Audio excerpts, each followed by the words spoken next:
Olha só, irmãos, o livro do Apocalipse é conhecido como o livro das revelações. É um livro que anda lado a lado com o Apocalipse do Antigo Testamento, que é o livro do profeta Daniel. Daniel é considerado o Apocalipse do Antigo Testamento. E este Apocalipse da Bíblia Sagrada, que foi canonizado, que foi posto aqui, ele é de suma importância para a Igreja de Cristo. Esse livro, na época, existia vários apocalipses, mas o de João foi tido como o apocalipse certo, a revelação certa que Deus dá à sua igreja. Olha só, este livro, num período que a igreja estava crescendo bastante, ela também enfrentava grande perseguição, grande dificuldade em meio ao seu crescimento. E João já era velho, avançado em idade, mas este pregava com muita força e vigor. E João começa a pregar o evangelho na Grécia, e a igreja cresce de uma maneira sobrenatural. O evangelho tem um crescimento absurdo na Grécia. E todo mundo sabe que os gregos são os pais da mitologia, que acreditam em humanos deuses e deuses humanos, e a idolatria gerava muito lucro na Grécia antiga, e gera até hoje na Grécia moderna. Mas, ao ver que o evangelho se propagava de maneira absurda, e isso lhes estava trazendo prejuízo, por quê? Porque eles viviam, pastor Reginaldo, e lucravam pela mentira. E João chega pregando a verdade. E aonde a verdade chega, a mentira enfraquece. Ou seja, aonde a luz chega, as trevas são clareadas. E os gregos não gostam do crescimento do evangelho. Não é só os gregos, o sistema é anticristo, a gente sabe disso. Qualquer nação que propagar Cristo, qualquer liderança que propagar Cristo, aleluia, estes serão perseguidos, porque o sistema é anticristo e o sistema não quer que o cristianismo avance. Então o que acontece? Eles vão prender João e vão dar uma sentença a João de morte. Mas espera aí, o que João fez para ser sentenciado à morte? Ele pregava o evangelho. E o que é que o evangelho oferece? Perdão pelos pecados, salvação e vida eterna no céu. Não dá para entender por que perseguem a igreja. Nós oramos e abençoamos as pessoas. Nós oramos e Deus cura as pessoas. Nós oramos.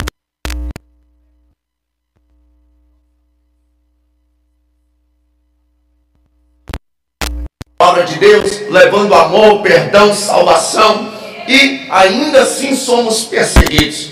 Na Grécia antiga tinha uma ilha chamada Patmos, e a ilha de Patmos era tida pelos gregos como uma ilha amaldiçoada. Então, quando eles prendiam alguém, sentenciavam um criminoso, um periculoso, de alta periculosidade à morte, e eles tentavam matar, e essa pessoa não morria, eles tinham essa pessoa como um semideus do mal, e eles levavam essa pessoa e exilavam ela, ou seja, deixavam sozinho na ilha de Patmos para morrer. E vários criminosos, vários periculosos, foram abandonados na ilha de Patmos e lá morreram. Porém, João não é um criminoso, João não é um periculoso, mas através da propagação do evangelho, que teve grande influência na Grécia, ele é pego e sentenciado à morte.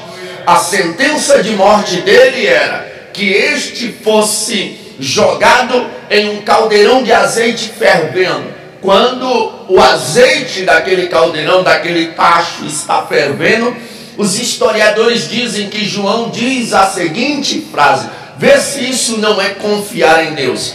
Ele vai dizer: se eu fosse um pouco mais novo, pulava aí dentro, mas como não dou conta, me joguem logo, porque eu não vejo a hora de me encontrar com o meu Salvador.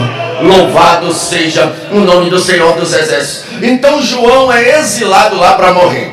Agora, você pensa que fofoca é coisa só da igreja que você congrega? Você pensa que fofoca é coisa só da igreja que eu congrego? Não, fofoca é desde os antigos. Pense, o substituto do Moisés foi um dos mais fofoqueiros da Bíblia. Que é isso, pregador? Josué era fofoqueiro? Fofoqueiro raiz. Por quê? Porque fofoqueiro raiz conhece o outro e sabe quando o outro tem uma fofoca quentinha para contar.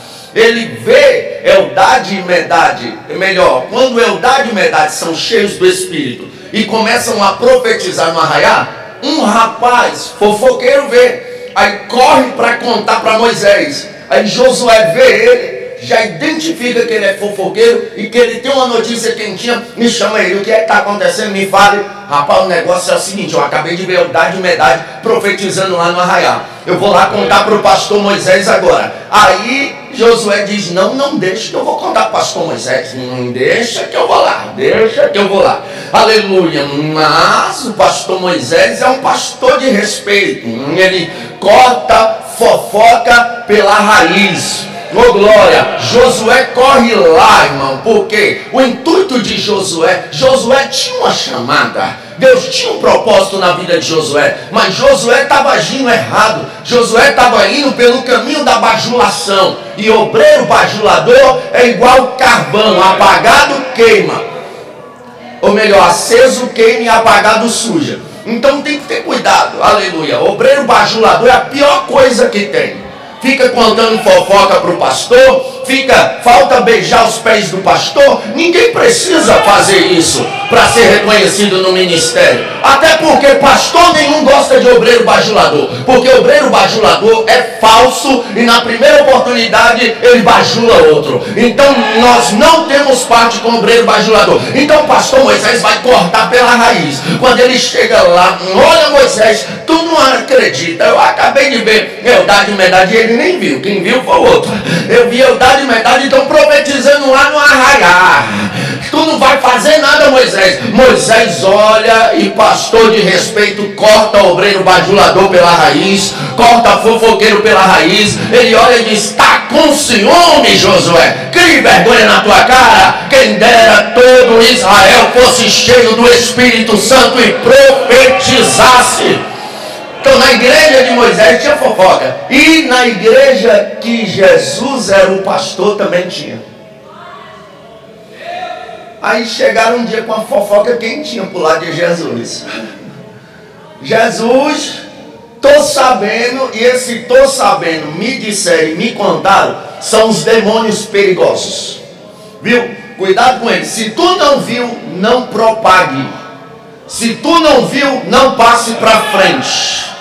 Esse negócio de me disseram, me contaram, já acabou com a vida de muita gente. Então cuidado. Aí chegaram: Jesus, nós estamos sabendo uma aí que a gente veio tirar satisfação para saber se é verdade. Eu falo: o que é? É verdade que João não vai morrer? Aí o pastor Jesus é igual o pastor Moisés, corta a fofoca pela raiz, olha para Pedro e diz: Pedro, que te importa se eu quero que ele viva? Agora tu, Pedro, cinge os teus lombos, porque quando tu era menino, tu andava como tu queria, tu se vestia como tu queria, tu ia para onde tu queria, mas agora não, agora é comigo, é eu que vou cuidar da tua vida. Aleluia. Então entenda, fofoca não é coisa só da minha igreja, nem da tua, é desde os dias de Jesus. Mas dessa fofoca aí surge uma ideia que João não morreria. Jesus disse: que te importa se eu quero que ele viva? E João, velhinho, é exilado na ilha de Patmos para morrer. Eu não sei te dizer se João morreu, Mas uma coisa eu sei, na ilha de Patmos não. E na época dele, todos os que foram exilados lá para morrer, morreram, menos ele. Ele saiu de lá com vida, porque Jesus disse que te importa se eu quero que ele viva. E se Jesus determinar a vida, vai viver. Ah, mas o médico determinou morte, mas Jesus vai fazer viver. Aleluia, oh glória. Se Jesus determinar alegria, vai ser alegre. Ah, mas a depressão pegou ele, vai botar a depressão para correr. Se Jesus determinar um casamento abençoado, vai ser abençoado. Ah, mas está brigando hoje, Jesus vai acabar com essa contenda e o nome dele será glorificado. A palavra final é a de Jesus, viu? Só que lá na ilha de Patmos, também João era um crente, irmão. Ô caba crente era João. Ele chega na ilha de Patmos, depois de anos e anos e anos da sua vida pregando o evangelho, abandonado lá sozinho para morrer. Sabe o que ele faz? Dobra o joelho e ora. E se fosse o pregador Gabriel Bezerra? Eu acho que eu diria, eu sou sincero, irmão. Eu acho que eu diria, Jesus, é isso que eu ganho, é? Depois de trabalhar tanto para ti, ser exilado nessa ilha amaldiçoada para morrer. Mas João não, João dobra o joelho e ora. Só que João também sabe que está escrito: pode uma mãe que amamenta se esquecer do filho que ama? Ainda que ela se esqueça, o Senhor não se esquecerá de ti. Oh glória! E Jesus provou isso para João. João dobra o joelho e começa a orar. E quando ele está orando, ele ouve uma voz, ou seja, ele está abandonado lá pelos homens, mas por Jesus não. Uma voz chama ele pelo nome João. E a Bíblia diz: e eu olhei para ver quem é que falava comigo, e eu vi os 7 castiçais. E no meio dos 7 castiçais, quem? Um semelhante ao Filho do Homem. Ou seja, foi abandonado pelos homens, mas não por Jesus. Jesus estava lá. Entenda, ele não te abandona. Oh glória, ele não te rejeita, ele não abre mão de você, ele estará conosco todos os dias até a consumação dos séculos. Agora João recebe ordenância de Deus para escrever as coisas que Jesus lhe revelaria. E ele começa a escrever, primeiramente, as 7 igrejas da Ásia. E a todas elas ele vai dizer: eu conheço as suas obras. Oh glória! Todas elas ele conhece as obras. Que a minha esposa conhece as minhas obras enquanto eu estou perto dela. Mas Deus conhece todas as minhas obras. Perto ou longe dela, Deus conhece. Deus conhece as nossas obras quando estamos longe dos nossos pais. Deus conhece as nossas obras quando estamos longe do nosso pastor. Porque tem gente que as obras dele na igreja é uma, fora da igreja é outra, na faculdade é outra, no trabalho é outra. Mas Deus conhece todas as nossas obras. Eu me lembro de um testemunho. Um rapaz não conseguia parar de fumar. Ficou crente, servo de Deus, e um dia ele chegou no pastor desesperado: pastor, pelo amor de Deus, ora por mim, eu preciso parar de fumar, eu não consigo largar a miséria desse cigarro que tem me feito tanto mal. O pastor disse: testa uma coisa, toda vez que você for acender um cigarro, lembra que Jesus está te vendo, porque o salmista diz: para onde ireis? Se eu subir no mais altos céus, tu vais estar. Aleluia. Aí ele foi para casa pensando nisso. Aí quando deu a vontade de fumar, ele pegou o cigarro. Na hora que ele foi acender o cigarro, ele lembrou: Deus está me vendo. E ele largou o cigarro para lá, Só que a vontade apertou mais ainda. Aí ele, já sei, entrou para o quarto e fechou a porta. Quando ele foi acender o cigarro, ele, opa, Deus está me vendo. Aí ele parou, daqui a pouco a vontade apertou mais. Ele, Deus, tu sabe que eu não dou conta. Aí foi para dentro do quarto de novo. Aí apagou a luz do quarto. Na hora que ele foi acender o cigarro, ele, opa, Deus está me vendo. Ele começou a ficar nervoso, entrou para dentro do banheiro, Deus está me vendo. Aí foi para debaixo da cama, na hora que ele foi acender, Deus está me vendo, não dá não. E nunca mais ele fumou para a honra e a glória do Deus Todo-Poderoso. Então entenda, Deus está nos vendo. Quando a gente erra, Ele está nos vendo. Quando a gente acerta, Ele está nos vendo. Aleluia. Não fique entristecido se um dia tiver uma festa na sua igreja e o pastor esquecer de agradecer o seu nome, mesmo você trabalhando tanto pela festa. Eu já vi gente pedir carta para sair de igreja depois de congresso, porque trabalhou bastante para o congresso e o pastor esqueceu de agradecer ele. Irmão, Deus está te vendo. Deus está te vendo. E a recompensa chegará no momento certo. Deus nos vê quando estamos aflitos. Deus nos vê quando estamos necessitados. Deus nos vê quando estamos na prova. Deus nos vê quando estamos no vale. Deus nos vê. Aleluia, louvado seja o nome do Senhor dos Exércitos. O que acontece? A Bíblia Sagrada diz que Deus manda João escrever as 7 igrejas. E a cada uma das igrejas ele tem uma palavra de advertência. E a esta que nós lemos, ele tem uma palavra de conselho.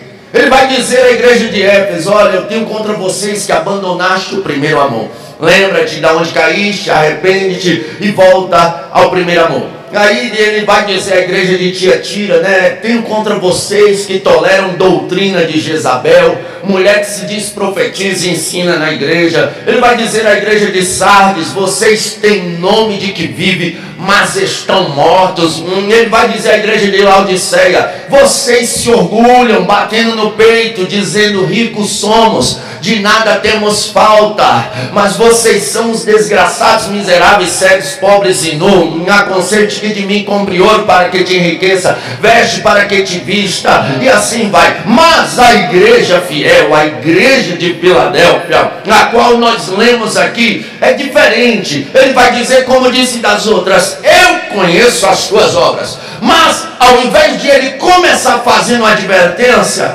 ele começa abençoando ela. Eu conheço as tuas obras, e eis que diante de vocês eu coloco uma porta aberta, e ninguém a pode fechar. E quem está falando isso é aquele que se apresentou, dizendo que tem nas mãos a chave de Davi, que abre e ninguém fecha, e fecha e ninguém abre. Ou seja, ele veio do céu, ele abre a porta do céu para a igreja fiel. E ele vai dizer a ela: mesmo vocês tendo pouca força, guardaram a minha palavra e não negaram o meu nome. Oh glória, aleluia. Era uma igreja diferente da igreja de Laodiceia. A igreja de Laodiceia tinha tudo, mas não tinha nada. Aleluia, porque Cristo estava de fora, dizendo: eis que estou à porta e bato. Se alguém abrir, eu entrarei, cearei com ele e ele comigo. Diferente da igreja de Filadélfia, que não tinha nada, mas tinha tudo, porque Cristo estava no meio dela e ainda tinha aberto a porta do céu para ela. A igreja fiel, oh glória, a porta do céu está aberta, e quem abriu é aquele que abre e ninguém fecha. Olha essa pandemia: fecharam os templos, fecharam bar, fecharam restaurante, fecharam todos os clubes aqui de Caldas Novas, fecharam todos os restaurantes aqui de Caldas Novas, fecharam todas as praças, fecharam todos os aeroportos, fecharam todas as rodoviárias, mas o céu permaneceu aberto. Por isso você não viu crente passar fome, você não viu crente descalço, você não viu crente sem ter o que vestir, porque Cristo cuidou da igreja, porque a porta do céu aberta. Pode se fechar todas as portas da terra, mas se a porta do céu estiver aberta, essa é a primórdia. Eu lembro de um pastor muito amigo meu, pastor Reginaldo. Ele disse, após a filha de um obreiro rico da igreja pecar e ele discipliná-la, ele falou: se tu cortar a oportunidade da minha filha, eu não vou dar mais oferta nem dízimo na igreja, e a igreja vai quebrar, vai fechar as portas. Eu disse: pastor, o que tu disse para ele? Não vá me dizer que tu fez a vontade dele, não, senão tu não é um pastor, não, tu é um pastel. Aleluia. Porque tem gente que quer mandar na igreja. Ele acha que é o dinheiro dele que sustenta a igreja, que é o dízimo dele que sustenta a igreja. Não, meu querido. Se tu quer viver debaixo de profanação, de enrolação, a igreja nunca precisou de dinheiro de político corrupto. A igreja nunca precisou de dinheiro de empresário corrupto. O que a igreja precisa é a porta do céu aberta. Se o mercenário, se o imoral, se aquele que não tem compromisso com Deus sair, Deus manda 10. Porque o que importa, aleluia, pode fechar todas as portas aqui da terra, mas se a do céu estiver aberta, tem providência, tem socorro, tem vitória, tem milagre. Aleluia. Glória. Então, eis que diante de vocês eu pus uma porta aberta e ninguém a pode fechar. Aí ele começa a elogiar: vocês mesmo tendo pouca força, guardaram a minha palavra e não negaram o meu nome. Aí ele agora, a todas as demais igrejas ele deu uma advertência. A essa ele dá um conselho. Ele vai dizer: eis que venho sem demora. Vocês estão bem, tem pouca força, mas são crentes. Tem pouca força, mas eu estou com vocês. Vocês têm sido fiel a mim, mas eu estou vindo aí a qualquer momento. Então guardem o que vocês têm, para que ninguém roube a tua coroa. Olha que texto lindo. Eis que venho sem demora, guarda o que tens, para que ninguém roube a tua coroa. Se o início do texto, Jesus está dizendo: eis que venho sem demora, ele está falando de sua vinda. Então a advertência de guardar a coroa é porque se a gente perder essa coroa, implica-se em não participar da vinda dele. Mas ele vai dizer o que? Guarda o que tens. Tens aqui está no plural. Guarda o que tens. É mais de uma coisa. Só que a Bíblia aqui não explica o que é que eu tenho que guardar. Guarda o que tens. Mas o que é que eu tenho que guardar? Para não perder a minha salvação, para não perder a minha coroa de glória. O que é que eu tenho que guardar? E a gente aprende em culto de doutrina que Bíblia explica Bíblia. Aonde a Bíblia fala, a gente fala. Aonde a Bíblia cala, a gente cala. Não adianta a gente inventar moda ou buscar os extra-bíblicos para querer interpretar a Bíblia. Não, se a Bíblia por si só não se interpretar, a gente quieta e recua. Senão daí surge heresias. E eu comecei a me questionar a Deus um dia desses sobre o que é que eu tinha que guardar para não perder a minha salvação. Aí eu fui buscar na Bíblia algumas coisas que a Bíblia nos orienta a guardar. A primeira, o salmista diz assim: guarda os teus pés quando entrares na casa do Senhor teu Deus. A primeira coisa que nós temos que guardar para não perdermos a nossa coroa de salvação é os pés. Porque a Bíblia diz: quão formosos são os pés daqueles que levam a preciosa palavra do Senhor. Pé de crente tem que ser guardado na igreja. E não só na igreja, tá? Mas nós temos que guardar os nossos pés ao entrarmos na casa do Senhor. Tem muita gente brincando com as coisas de Deus. Sabe? Esses dias eu estava vendo dentro de uma igreja um vídeo, os caras colocando um funk e fazendo lá uns passinhos do romano, sei lá. Eu fiquei olhando aquilo, me deu uma tristeza, porque pé de crente não é para dançar passinho do romano. Pé de crente não é para dançar catira mais. Pé de crente não é para dançar pagode mais. Pé de crente não é para dançar nenhum tipo de ritmo mundano, de coisa mundana dentro da igreja, não. Pé de crente agora é para marchar na terra. Pé de crente agora é para pisar com temor, aleluia, na presença de Deus. Louvado seja Deus. E já diz aquele hino que nós cantamos muito congregacional, que meus pés somente vão onde os santos possam ir. Isso implica a gente aprender e vir um temor sobre nós, que pé de crente não é para pisar em bar, pé de crente não é para pisar em boate, pé de crente não é para pisar em prostíbulo, pé de crente não é para pisar, aleluia, lá nos centros de umbanda, que banda, 3 bandas, 7 bandas, sei lá. Pé de crente não, porque tem crente que está no culto hoje, amanhã está no centro de macumba. Eu não tenho nada contra os macumbeiros, Deus os abençoe lá, lhes mostre o caminho da salvação, mas pé de crente não é para pisar lá, nesses lugares que eu falei, a não ser que seja para pregar o evangelho, a ordem de Deus, para evangelizar a ordem de Deus, aí ele se responsabiliza. Então crente, vigia aonde os nossos pés estão indo.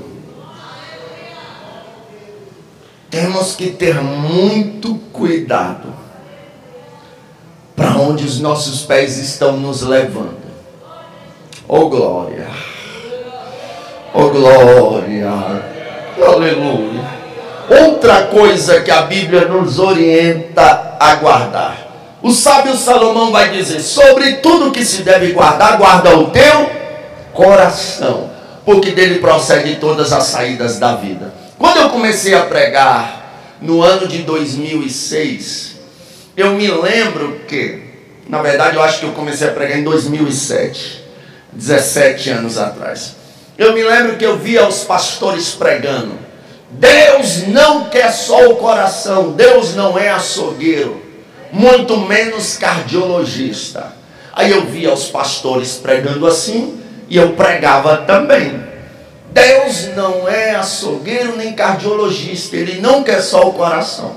Mas com o tempo, estudando a palavra de Deus, eu descobri que Deus quer só o coração, sim. E não tome o microfone de mim, pastor, eu vou explicar, aleluia. Que acontece?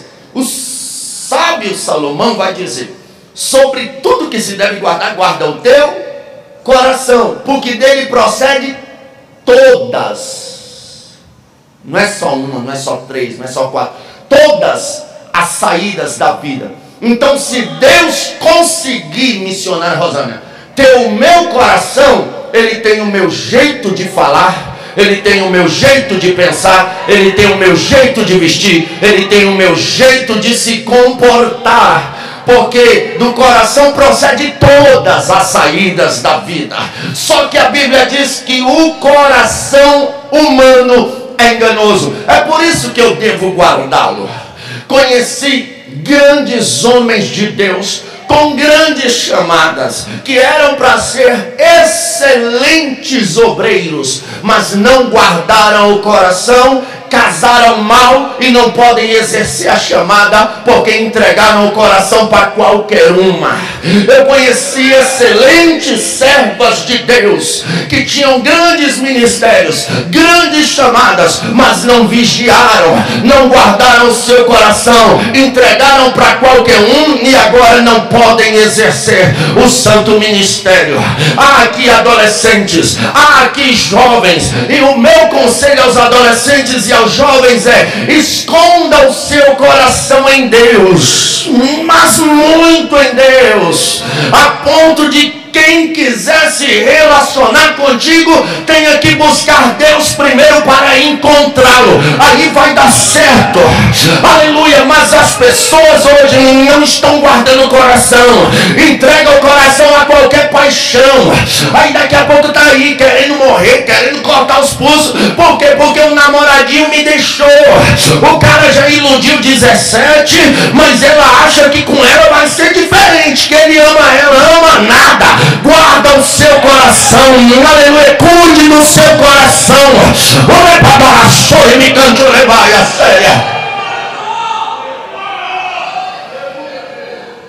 Aceitei Jesus em 2006. 2 anos da minha vida eu fiquei doidinho por Jesus. Só queria Deus, Jesus, Jesus, Deus, Deus, Jesus, Jesus, Deus. Orava, buscava, clamava. Só que depois de 2 anos deu vontade de casar. Eu falei: Jesus, eu quero casar, Jesus. Me abençoa, Jesus, me abençoa. Só que eu era chato demais. Pense, eu falava: Jesus, eu quero casar com uma moça assim, assembleiana, aquelas que gosta dos bons costumes da sã doutrina, que preza por isso, que goste de Deus, que apoie meu ministério. Que não seja uma gatinha porque gatinha arranha, mas que não seja também um dragão porque dragão cospe fogo. E eu fui falando com Jesus: Jesus, dá um jeito aí, eu quero casar. Aí um dia eu fui num congresso, numa igreja, e eu lembro que eu vi uma moça muito bonita. A moça era bonita. Eu falei com um amigo meu: rapaz, quem é aquela ali? Ele: Gabriel Foge. Eu falei: o que foi, moça? Ele falou: essa aí é a famosa Maria Tomba Vaso.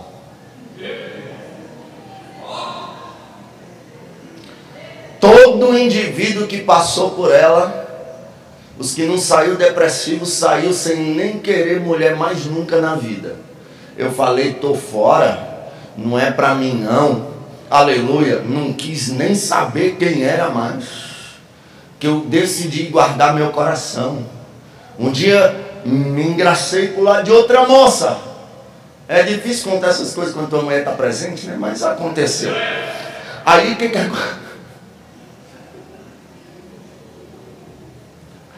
aleluia. Amor, eu escolhi você, isso é o que importa. O que acontece? Eu me engracei pro lado de outra moça. Aí um pastor amigo meu falou bem assim: rapaz, não vai nessa. Eu estou te dando um conselho de amigo, de homem de Deus, e tal. E falou comigo. Eu falei: quer saber o negócio? Eu vou obedecer, para mim não sofrer. Porque paixão é obra da carne, e paixão judia. Aleluia. O amor tudo suporta. E se não houver amor, não vai suportar o que acontece. Porque casamento, eu costumo dizer, no Brasil não pode ter terremoto. Você sabe por quê? Sabe que você estudou, né? Lembra da 4ª série que a professora ensinava? Que o Brasil não pode ter terremoto porque ele está em cima de uma placa só tectônica. E o terremoto acontece quando 2 placas começam a se mexer para se encaixar. Aí acontece terremoto de alta escala, de baixa escala. E no Brasil vai ter terremoto, porque eu não sei se Deus vai quebrar a placa, se Deus vai, o que Deus vai fazer, mas vai ter, porque Deus tem liberado palavra profética sobre o Brasil e não tem como. Mas voltando aqui, eu comparo o casamento a um terremoto. Como assim, pregador? É 2 naturezas diferentes querendo se encaixar. Minha esposa baiana arretada, mãinha, painho, né? Os baianos, tem baiano aqui? Dá glória a Deus. Eita glória, amor, olha só, tu tá, não dá para falar mal de baiano aqui não, senão apanha. Primeira vez que eu fui visitar a família da minha esposa, eu pensei que eles estavam brigando. Eu pensei que estava tendo uma guerra civil na Bahia, porque os baianos eles conversam gritando uns com os outros. Daqui a pouco eles estão no maior amor. E eu falava assim, meu Jesus da glória. E eu não fui assim. Não é tanto que eu falei para minha esposa, amor, vamos equilibrar isso. Eu não gosto de grito, não. Só quando eu estou pregando. Aí a gente grita bastante, mas em casa não dá não. Então é duas naturezas diferentes.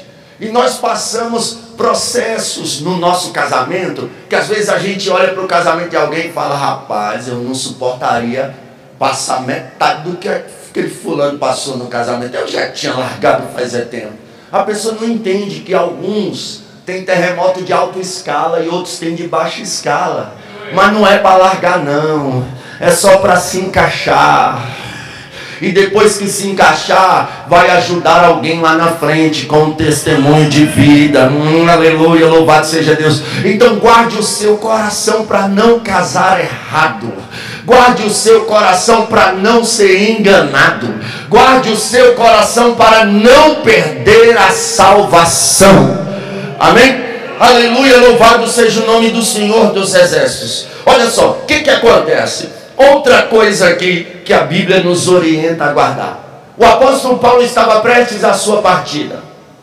Aí ele diz, combati o bom combate, acabei a carreira e guardei a fé. Hoje praticamente todos os jovens, ou uma grande parte deles, vão para uma sala de faculdade. E eu já me preocupo com isso. Conheci uma moça muito crente, foi para a faculdade, uns 2 meses depois chegou na igreja, pediu oportunidade. Pense como a igreja ficou alegre, que o testemunho dela foi, olha, consegui abrir um núcleo de oração lá na minha faculdade.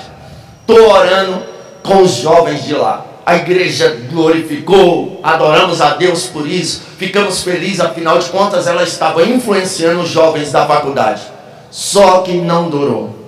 Depois de alguns meses, aquela moça que orava por eles foi influenciada por eles e agora estava indo para as festinhas e desviou-se dos caminhos do Senhor. Então nós nos preocupamos. Por quê? Porque hoje tem professores de ciência, professores de psicologia, professores de filosofia que são totalmente ateus. E eles têm argumentos de sobra para desconstruir a nossa fé. Aleluia. E eles vão fazer de tudo para desconstruir a nossa fé. Surgiu de uns 4 anos para cá uma teologia reformada, porque não tem nada a ver com a teologia reformada. A teologia reformada é séria, mas a teologia reformada colocou na cabeça de muita gente das nossas Assembleias de Deus que as línguas que nós falamos é coisa da nossa cabeça, mas a gente sabe que não é.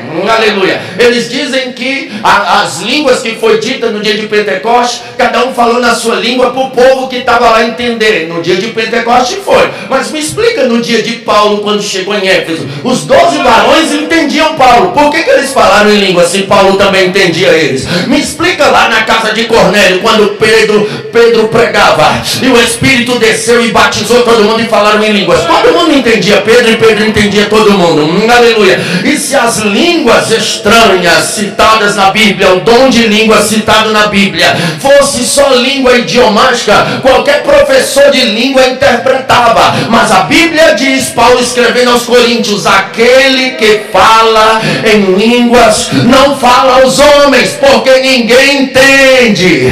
Só Deus em espírito não fala de mistérios. Mas eu vi muita gente assistir uma mensagem do reverendo não sei das quantas e não crer mais nos dons espirituais. Ler um livrozinho de teologia reformada e não crer mais nos dons espirituais.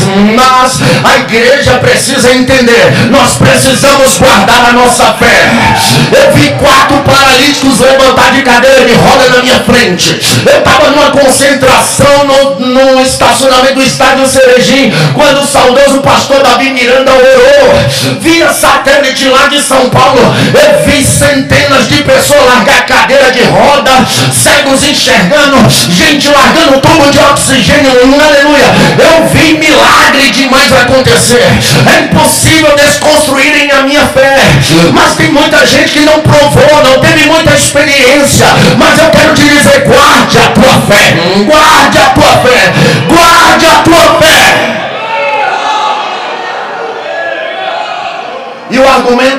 deles é muito fraco. Por quê? Porque eles só acreditam naquilo que é lógico, naquilo que é provável. E por que Deus não permite a fé ser provada? A fé ser algo lógico? Porque senão não seria fé. E fé é a certeza das coisas que eu não vejo, mas eu acredito.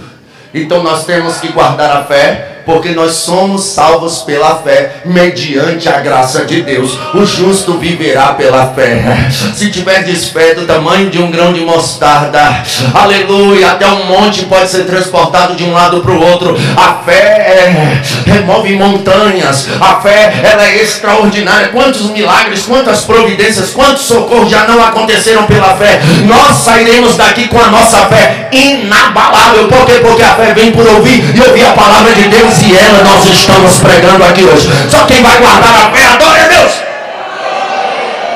Mas não para por aí. E o pastor disse que vocês estão preparados. Então eu vou falar. Apocalipse 16:15. Eis que venho como ladrão. Bem-aventurado aquele que vigia e guarda suas roupas, para que não ande nu e seja vista a vergonha de sua nudez. Outra coisa que o crente deve guardar: a roupa, as vestes. Aleluia, louvado seja o nome do Senhor dos Exércitos. Crente não pode ser sensual. Esse negócio de serva de Deus está no Instagram, com a tomara que caia o pastor, tomara que caia o pregador, tomara que caia todo mundo, está errado. Aleluia. Crente de mini saia por aí sensualizando, está errado. Crente de roupa colada demais, está errado. Crente de roupa transparente, está errado. O crente tem que guardar as suas vestes. O crente tem que ser diferente. Pregador, mas roupa não leva ninguém para o céu. Verdade, roupa nenhuma leva alguém para o céu, mas existem roupas que levam para o inferno, porque a sensualidade é um pecado de lascívia, e quem comete a lascívia não herdará o reino de Deus. Aleluia. O marido está falando: amor, não se vista dessa forma não. Você não é meu pai, você não manda em mim, eu me visto do jeito que eu quiser. Vai lá, rebelde. Aleluia. A esposa está falando para o marido: amor, essa calça aí está arrochadinha demais, amor, isso não é coisa de servo de Deus. E lá, mulher, me deixa, as coisas mudaram, as coisas se modernizaram. Não mudou nada. Os carpinteiros da atualidade estão fazendo portas largas aí, mas a porta que o carpinteiro de Nazaré fez é estreita. Crente tem que ser diferente. E quando eu falo de crente ser diferente, não é você andar descabelada, toda bagunçada, toda desorientada, não. Você tem que se vestir com elegância, andar bonita. Alguém olhar lá de fora e dizer: nossa, essas servas de Deus são tão bonitas, um dia eu vou ser igual a elas. É assim que a serva de Deus tem que se vestir, com pudor e decência. E o servo de Deus também. Paulo disse: rogo-vos, pois, irmãos, pela compaixão de Deus, que apresenteis o vosso corpo em sacrifício vivo diante de Deus, que é o vosso culto racional. Ou seja, Paulo está dizendo para a gente apresentar o nosso corpo diante de Deus em culto, em sacrifício. Mas nós vivemos uma geração que, ao invés de oferecer o corpo em culto, estão cultuando o corpo. Aleluia. Os médicos têm passado para muitos homens e para muitas mulheres para que façam exercícios físicos, academia para a saúde, por causa de problemas como hipertensão e outros. Não é errado cuidar da saúde, mas quando a pessoa passa a viver uma vida de exibicionismo, Deus não gosta disso. A Bíblia diz, 1 Coríntios 3,16: não sabeis vós que sois templo de Deus, e que o Espírito de Deus habita em vós. Como é que o Espírito vai habitar em um templo sensual, em um templo imoral? Não dá. A Bíblia diz: não porás coisas más diante dos seus olhos. Aqui eu entendo que o crente também tem que guardar os olhos, tem que guardar o que assiste. Um crente não é para estar assistindo novelinha imoral, aonde só tem pecado. Olha os temas das novelas, da cor do pecado, 7 pecados, pecado capital, não sei o que lá de pecado, é só pecado, pecado, pecado. E o crente está lá. O crente tem que fugir do pecado, porque o pecado gera morte. Aleluia, o pecado afasta o homem de Deus. Então cuidado, vamos guardar também os nossos olhos. Aleluia. Então cuidado. A Bíblia diz também: guardai-vos dos falsos obreiros. Mas não é isso que os crentes modernos estão fazendo, não. Eles sabem que os caras são charlatão. Aleluia, o indivíduo sai por aí, aonde passa pega uma, compra não paga, já casou e separou 200 mil vezes, mas atrai público, atrai massa, atrai gente, aí o povo traz para suas festas. E a Bíblia diz para a gente: guardai-vos dos falsos obreiros, guardai-vos dos fariseus. Fariseu é terrível. Aleluia, louvado seja Deus. Fariseu é aquele tipo que prega o que não vive. Aleluia, prega uma coisa e faz tudo totalmente diferente. A gente tem que guardar-nos disso. Oh glória, a gente tem que guardar também, eu entendo isso pela Bíblia Sagrada, que nós temos que guardar a presença de Deus que é em nós. Nós temos que guardar a comunhão com o Espírito Santo de Deus. Aleluia, já diz aquele hino: guarda o contato com teu Salvador. Esse nós não podemos perder de maneira nenhuma. Temos que guardar o contato. A nossa vida de oração não pode parar. A nossa vida de oração não pode acabar. Aleluia, a todo tempo e a todo momento. Eu estou orando, tenho que orar mais. Eu estou clamando, tenho que clamar mais. Nós temos que falar com Deus, nós temos que buscar Deus, nós temos que nos dedicar a Deus. Um contato com Deus deve ser guardado. E para a gente caminhar aqui para encerrar, o próprio texto que nós lemos aqui, o contexto, Jesus vai dizer: porquanto guardaste a minha palavra e não negaste o meu nome. Aleluia. Salmista também, Salmo 119: guardei a tua palavra no meu coração para não pecar contra ti. Outra coisa que os crentes devem guardar: a palavra. Nós temos que nos dedicar à palavra. E quando eu falo de guardar a palavra, não é você pegar a sua Bíblia e guardar lá no seu cofre, que eu sei que você tem um cofre, que você é rico. Não é isso, aleluia. Não é guardar a Bíblia aberta no Salmo 91 na estante, não. Guardar a palavra é ler ela, é praticar. Aquele que ouve as minhas palavras e as pratica será semelhante ao homem que construiu na sua casa sobre a rocha. Vem o vento, a tempestade, e ela não cai. Aleluia, a Bíblia diz: e vós sereis limpos pela palavra. A Bíblia diz: conhecereis a verdade e a verdade vos libertará. Oh glória, oh glória. A Bíblia diz que Jesus é o verbo vivo que desceu do céu. Então Jesus é a própria palavra. A Bíblia diz que a mulher, ouvindo falar de Jesus, ou seja, ela ouviu a palavra, ela veio por detrás da multidão, tocou na veste de Jesus e foi sarada.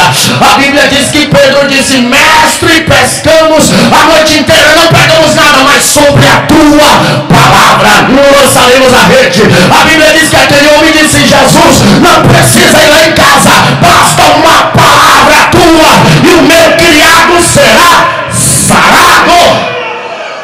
O que muda a história do crente é a palavra. O que transforma a vida do crente é a palavra. Passarão céus e terras, mas as minhas palavras não hão de passar. Por que é que eu devo guardar a palavra, pregador? Porque a palavra cura, a palavra liberta, a palavra informa, a palavra transforma, a palavra guia, a palavra exalta, a palavra bate, a palavra traz temor, a palavra orienta, oh glória, a palavra traz discernimento, a palavra nos ensina a ter fé, a palavra nos ensina a ser cheios, a palavra nos ensina a crer, a palavra nos traz, aleluia, oh glória, socorro na hora da angústia. A palavra nos traz alegria na hora da tristeza. A palavra de Deus, oh glória, ela é poderosíssima na nossa vida. E detalhe, não tem avivamento se a gente pregar sobre iPhone, não tem avivamento se a gente pregar sobre melancia. Agora, se pregarmos a palavra, se dedicarmos a palavra, se ela para câmara para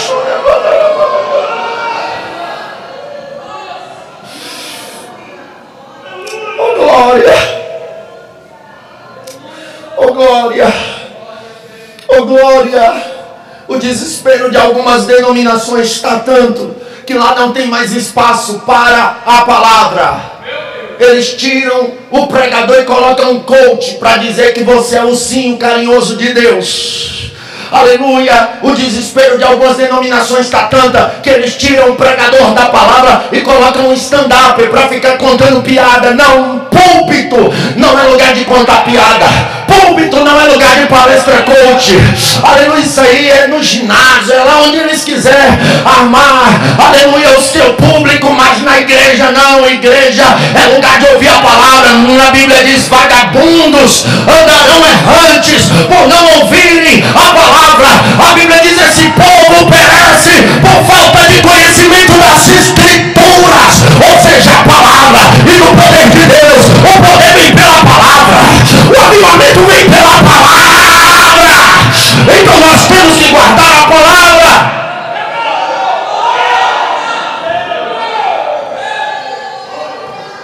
Glória, é pela palavra, não é do meu jeito. Eu sou assim, ninguém me muda. Faça as pazes com a palavra.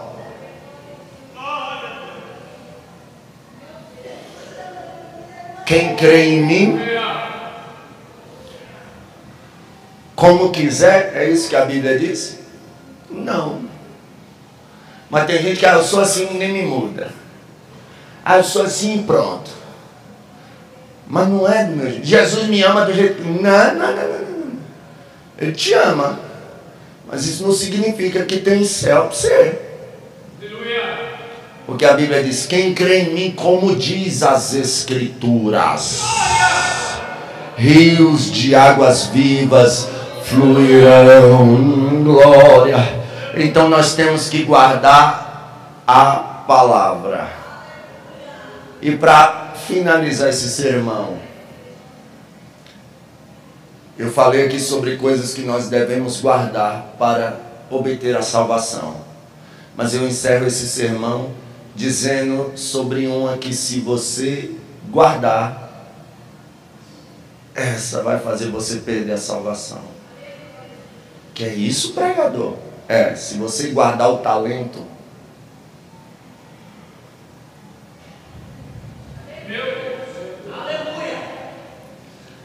servo mau e infiel, aleluia, vai ser lançado nas trevas exteriores. Não dá para fugir da chamada. Receber um talento é tarde demais para parar. Quantas vezes eu não quis parar? Quantas vezes os obreiros aqui não quiseram parar? Quantas vezes você não quis parar? Mas agora é tarde. Principalmente se tem talento. Cadê você que orava pelos enfermos nos hospitais? Se você enterrou esse talento, desenterre em caráter de emergência. Você que pregava e não prega mais, se guardou o talento, desenterra. Volte a pregar, volte a cantar. Aleluia! Nós não podemos guardar aquilo que Deus nos deu para granjear. Nós temos que granjear. Ah, mas fulano tem 5, foi fácil para ele fazer 10. Fulano tem 4, foi fácil para ele granjear e fazer 8. Fulano tem 2, foi fácil para ele fazer 4. Mas eu tinha só 1, por isso que eu guardei, por isso que eu enterrei. Aleluia, foi isso que aquele homem pensou. Só que até o que ele tinha foi tirado e dado a outro. E ele ainda foi lançado em trevas exteriores. Então nós devemos guardar a palavra, guardar a fé, guardar os olhos, guardar os pés, guardar o coração. Aleluia, louvado seja o nome do Senhor dos Exércitos. Mas os talentos nós não podemos guardar. Oh glória, nós devemos guardar o nosso jeito de se vestir, de se comportar, guardar os nossos lábios de proferir mentira, de proferir palavras imorais. Nós devemos guardar a nossa vida em santidade, mas os talentos nós não podemos guardar. Então guarde o que tens, para que ninguém roube a sua coroa. Se coloque de pé em nome de Jesus. A minha esposa pode cantar mais um hino, pastor? Dá tempo? Amor, canta aquele hino à verdade, se possível. Se não for possível, se